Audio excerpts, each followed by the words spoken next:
வணக்கம். காஞ்சிகேசன் பேசுகிறேன். Happy Tuesday. என்னம்மா இன்றைக்கி ஒன்லி வாய்ஸ் தாங்க. சொல்லுமா. ஹலோ, வணக்கங்க. எல்லாருக்கும் ஹாப்பி டியூஸ்டே. ஓகே. இன்னைக்கு முருகரோட பிளெஸிங்ஸ் நம்ம எல்லாருக்கும் கிடைக்கணும்னு சொல்லிட்டு எல்லாருக்காகவும் நம்ம ப்ரேயர் பண்ணிக்கலாம். இன்னைக்கு பிறந்த நாள் கொண்டாடுற பிள்ளைங்களுக்கும் திருமண நாள் கொண்டாடுறவங்களுக்கும் வேலைக்காக ட்ரை பண்ணுற அத்தனை பேருக்கும் வேலை கிடைக்கணும்னு சொல்லிட்டோம். படிக்கிற பிள்ளைங்கள் எல்லாம் நல்ல மார்க் எடுத்து பாஸ் பண்ணணும்னு சொல்லிட்டு எல்லாருக்காகவும் எல்லாரும் ஆரோக்கியமாக இருக்கணும்னு சொல்லிட்டோம். நம்ம எல்லாருக்காகவும் ப்ரேயர் பண்ணிக்கலாங்க. முக்கியமான ஆரோக்கியம் தான், அதுதான் நல்லா இருக்கணும் எல்லாருக்கும். நம்முடைய சார்பில் கல்யாணத்துக்கு வரம் தர அனைவருக்கும் சூப்பர். அப்படிதான். ஓகேவா. என்னம்மா இன்னைக்கு ராகி தோசை வச்சுட்டு ராகி தோசை பண்ணிட்டு அதுக்கு தேங்காய் சட்னிங்க. ஓகே. சூப்பர்.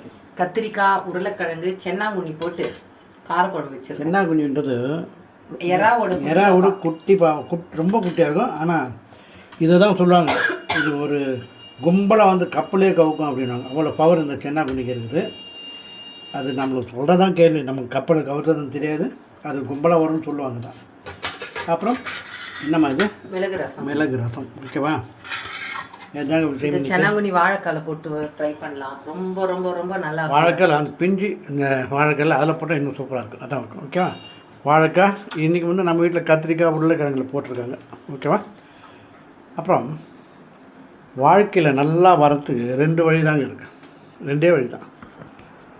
ஒன்று, வாத்தியார் அதான் டீச்சர்ஸ் பேசுகிறத புரியலன்னா வாயத்திலேருந்து சந்தேகத்தை கேட்கணும். கேட்டோன்னா உங்களுடைய டவுட்டெல்லாம் கிளியர் ஆகிடும். அதுலேருந்து நம்ம சில பாடங்களை கற்றுக்கலாம். அது வாழ்க்கையில் முன்னேறது முதல் வழி. இன்னொரு வழி, மனைவி பேசும்போது புரியலன்னா கூட வாயை மூடின்னு கம்முன்னு இருந்துட்டாலே நம்ம வாழ்க்கை நல்லாயிருக்கும்.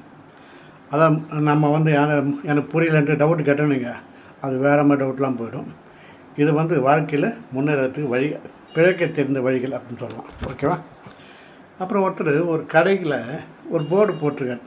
சில கடையில் நம்ம பார்த்துருப்போம், கடன் அன்பை கெடுக்கும், கடன் கேட்காது, கடன் கொடுக்கணும், இல்லை நீ இல்லைன்னு. இவர் ரொம்ப சூப்பராக போட்டிருக்காரு. என்ன போட்டிருக்காருன்னா, என் கடைக்கு வரும் வாடிக்கையாளர் தான் எனக்கு தெய்வம், கடவுள். அந்த கடவுளுக்கே நான் கடன் கொடுக்கும் அளவுக்கு நான் பெரிய ஆள் இல்லைன்றார். எப்படி சூப்பராக பேசுகிறார் பார்த்தீங்களா. இப்படி தாங்க இருக்கணும். எவன் கேட்பான் கடன், அதுதான் விஷயம். இதுக்கு நம்ம ஜாலியாக இருக்கலாம். லைக் பண்ணுங்கள், ஷேர் பண்ணுங்கள், சப்ஸ்கிரைப் பண்ணுங்கள்.